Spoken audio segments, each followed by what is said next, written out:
So, ayan guys, isasalang na si Blackbird. Bro, thank you bro. Thank you sa regalo mo bro. Alright, sound check.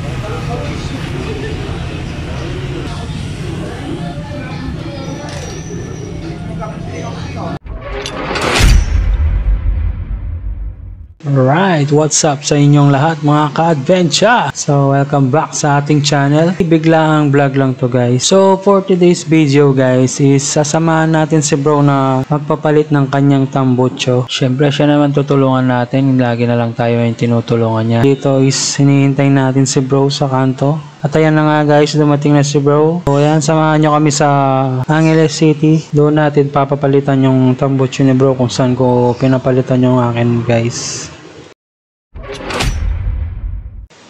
At ayan na nga guys, nandito na tayo sa may paggawa ng muffler. Dito sa shop ulit ni Sir Loreto de los Santos or Rats TV or dito sa DSMC Muffler Center. So ayan guys, isasalang na si Blackbird. Si Blackbird guys is ang motor ni bro. So ATM guys, ayan, nagkakapatawaran na yung dalawa. Ewan ko kung anong kasalanan nila sa isa't isa guys.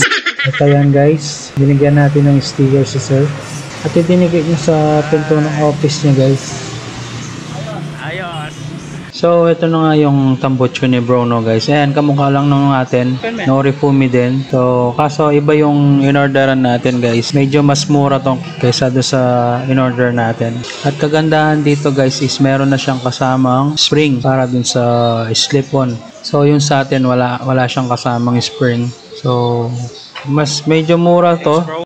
So, sa mga gustong mag-order nito guys, ayan, ilalagay na lang natin yung links sa description box. Basta piliin nyo lang guys yung canister only kung KRY or China bike yung sa inyo. Bro, thank you bro.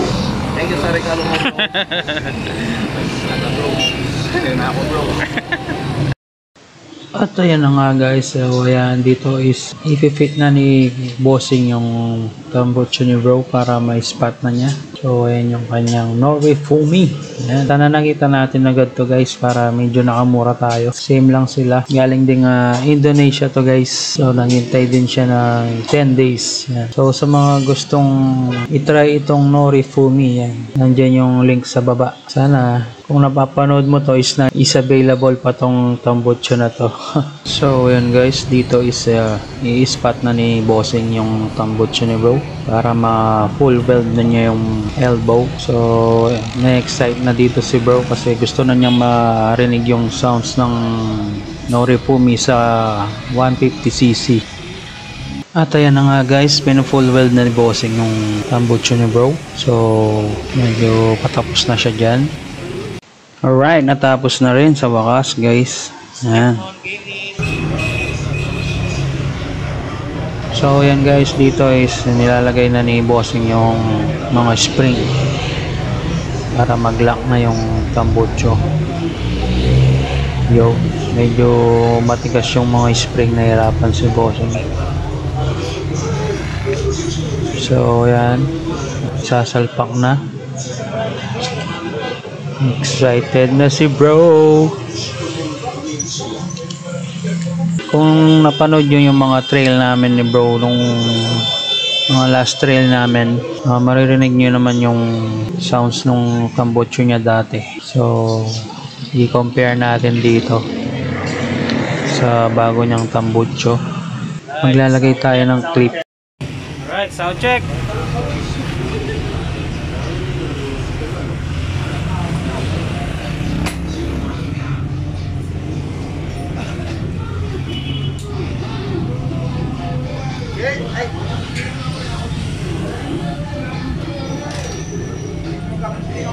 Oops, teka lang, wait. Naparinig ko muna sa inyo yung before. Ayan.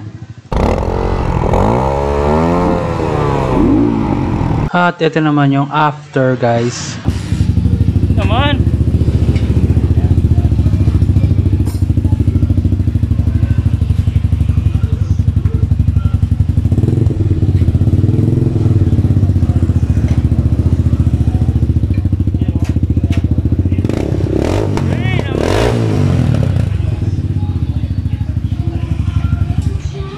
Manyula po yung fiber. So dito guys is kailangan bumili ng asbestos ni bro dahil may sumisingaw daw sabi ni bossing. So kaya medyo nabilin tayo sa sound check guys. Alright, dito nakabili na si bro ng asbestos na sinalpak na ni bossing. So ayan yung pagkakagawa ng tambucho ni bro. Alright guys, sound check na natin ulit. So pakinggan natin ulit guys.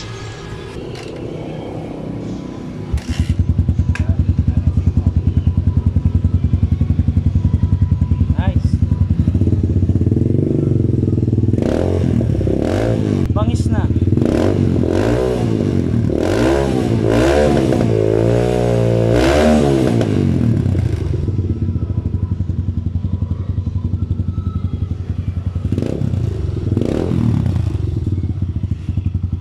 Yes, sana all.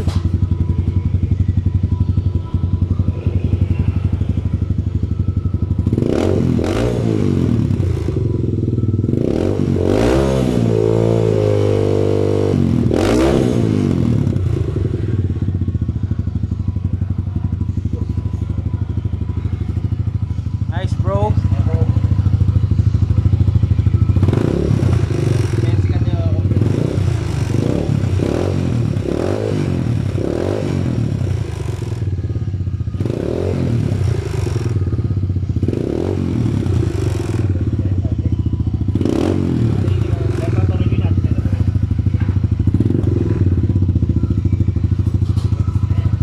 Nice bro.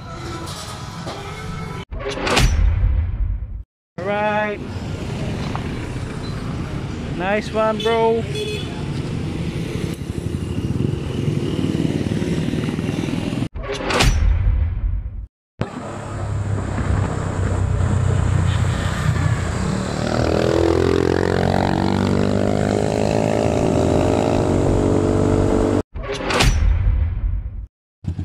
Bro, sound check tayo ulit.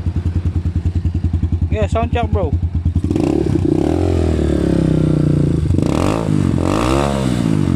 Man, ano masasabi mo bro?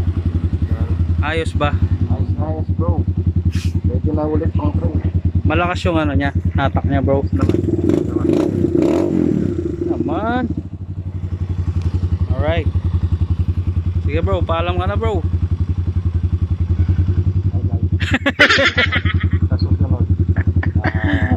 Tingnan natin kung ano yung pag nasa trail na siya. Yung performance niya no. So, abangan. Okay, alright. Yeah. Nice.